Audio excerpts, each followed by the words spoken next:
या इंद्राय वचो युजा ततक्षुः मनसा हरि समीभिः यज्ञम आसत।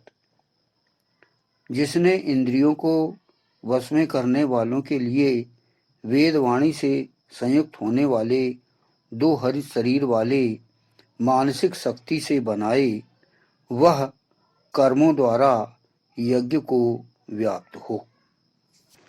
यह जो मंत्र लिया गया, यह ऋग्वेद के प्रथम मंडल के 20वें सूक्त का द्वितीय मंत्र है। इस द्वितीय मंत्र के ऋषि हैं भगवान मेधातिथि महिमत काण्व, और इस 20वें सूक्त में कुल हैं 8 मंत्र, और इस 8 मंत्र के देवता अर्थात दिव्य विषय, जिसे मुख्य विषय भी कहा जाता है, वह है ऋभवः अर्थात मेधावी जन। तो इस द्वितीय मंत्र का भी प्रमुख विषय या दिव्य विषय माना जाएगा ऋभवः या मेधावी जन। इस मंत्र के जो द्वितीय मंत्र के छंद है गायत्री, और इस मंत्र का स्वर है सर्ज। तो यहां पर जैसा कि प्रमुख विषय दिव्य विषय जैसे कि है मेधावी जन, तो यहां पर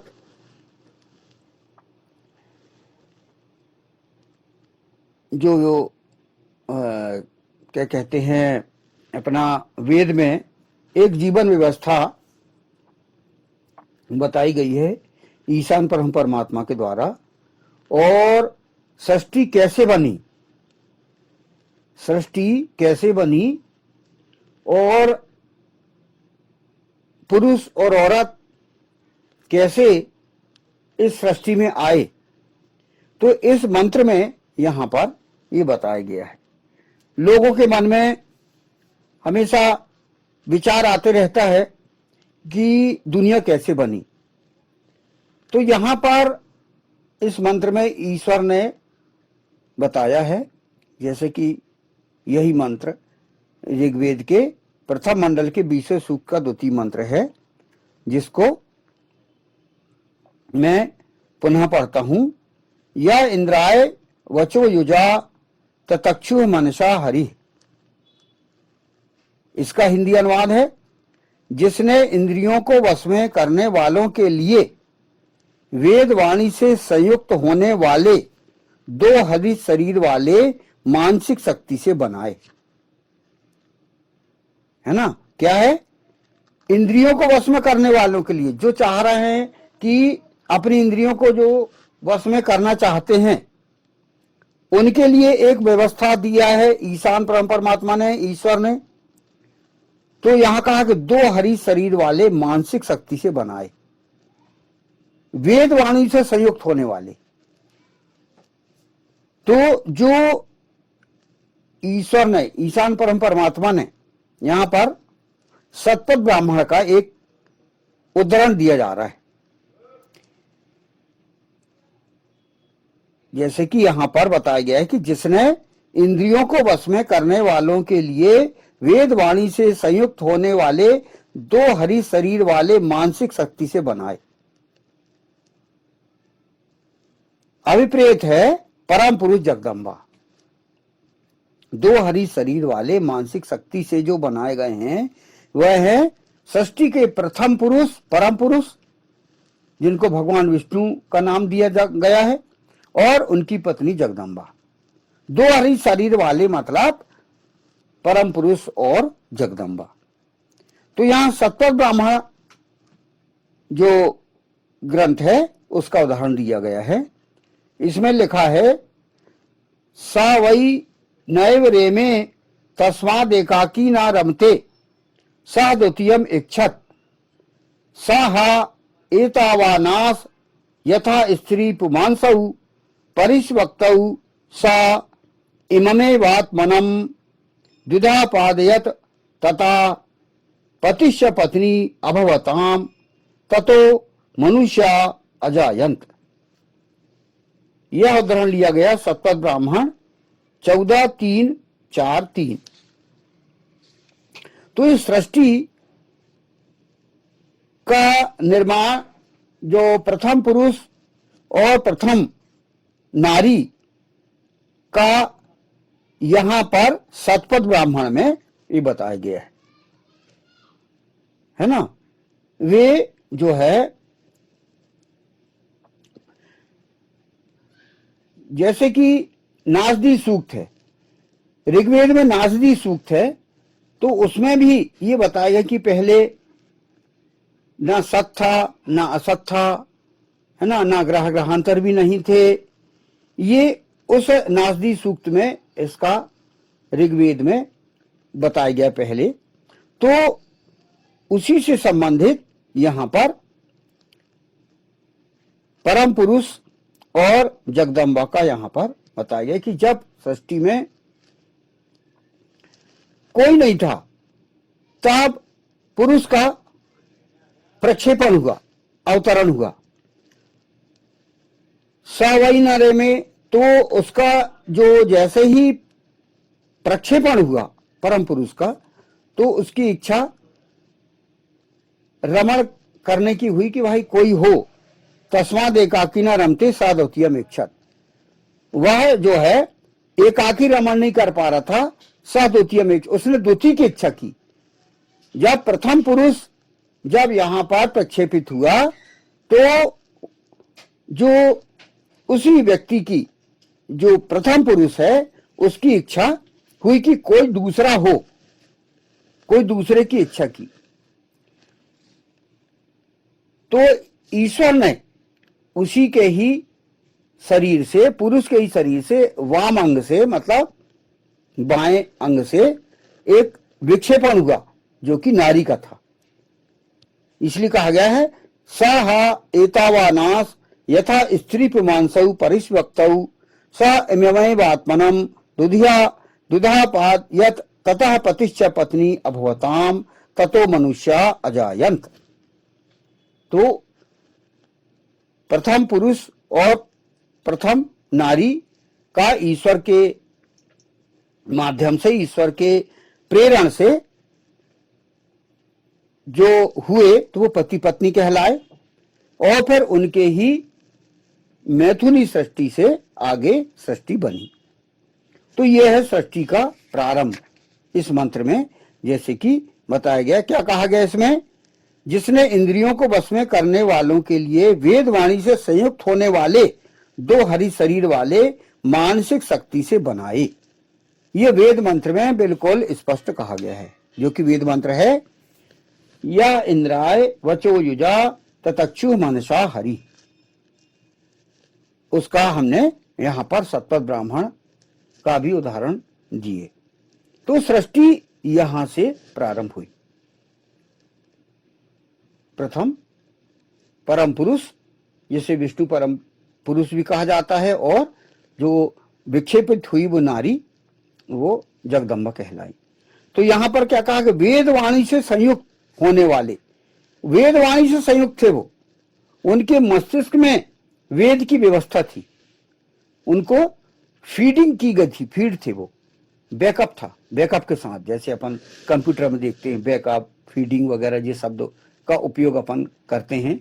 तो उनके मस्तिष्क में वेद के मंत्र फीड थे, लोड थे, पूरे सॉफ्टवेयर लोड था। ऋग्वेद, यजुर्वेद, सामवेद, अथर्ववेद, इसके पूरे मंत्र मिला के 20,416 मंत्र, ये उनके मस्तिष्क में फीड था। इसलिए क्या कहा गया है, वेद वाणी से संयुक्त, वचो युजा, है ना। तो ये फीड करके सृष्टि के प्रथम पुरुष के मस्तिष्क में भेजा गया था बना के। तो ये पहले ही ये है। तो वहीं से फिर हम देखते हैं कि नर दोनों का समागम हुआ और फिर बनते गई सृष्टि। आज भी हम देखते हैं कि पति पत्नी जब मिलते हैं तो गर्भ धारण होता है और फिर जीव आता है मां के पेट में, और फिर वो नन्हा सा शिशु जो है वो आता है इस दुनिया में, और वही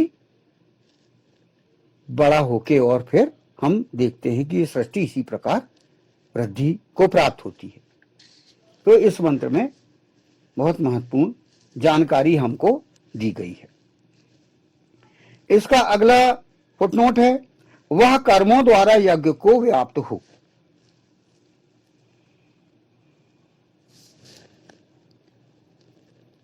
यज्ञम आसतः, तो इसके व्याख्या यहां पर बताई गई है, यज्ञ ईश्वर के अतिरिक्त किसी और के लिए ना हो। जो भी यज्ञ है, यहां कहा गया है वह कर्मों द्वारा यज्ञ को व्याप्त हो। वह मतलब जो इस सृष्टि में पुरुष औरत जो आए हैं, कर्मों द्वारा यज्ञ को, कहने कर्म को यज्ञ कहा गया है। यहां पर कर्म, और जो कर्म है ईश्वर के लिए करना है। कर्मों के द्वारा ही यज्ञों को व्याप्त किया जा सकता है। यज्ञ को व्याप्त मतलब बढ़ाना, यज्ञ की वृद्धि करना कर्मों के द्वारा कहा गया कि हम कर्म करें, कर्म करके ही हम यज्ञ करके और जो वृद्धि है, जो प्रोग्रेस है, वो की जा सकती है। व्यक्ति कितना ही मेधावी और विद्वान क्यों ना हो, उसे भी कर्म करने की आवश्यकता है। अपने ज्ञान, मेधा और विद्वता के भरोसे बैठे रहने से कहीं कोई सफलता नहीं प्राप्त की जा सकती, अपितु इसके साथ कर्मठ होना आवश्यक है। तभी ईश्वर अनुग्रह करता है। व्यक्ति कितने मेधावी हो, कितने विद्वान हो, वो कर्म के बिना अपनी जीवन व्यवस्था नहीं आगे चला सकता। वो कर्म करने की आवश्यकता है ही उसको। ये नहीं कि मैं बहुत विद्वान हूं, मैं कुछ ना करूं, तो ऐसा नहीं होता। कर्म उसको करना ही पड़ेगा। सफलता यदि किसी व्यक्ति को प्राप्त करना हो तो कर्म करना पड़ेगा। हम कितने ही हम देखें, उनको व्यक्ति को कर्म करना ही पड़ता है ना, कर्म करना ही पड़ता है। तो यहां पर यदि व्यक्ति ये चाहे कि उसे जो है, व्यक्ति यदि चाहे तो अपने कर्मों के द्वारा विस्तार से उसे प्राप्त कर सकता है सफलता को।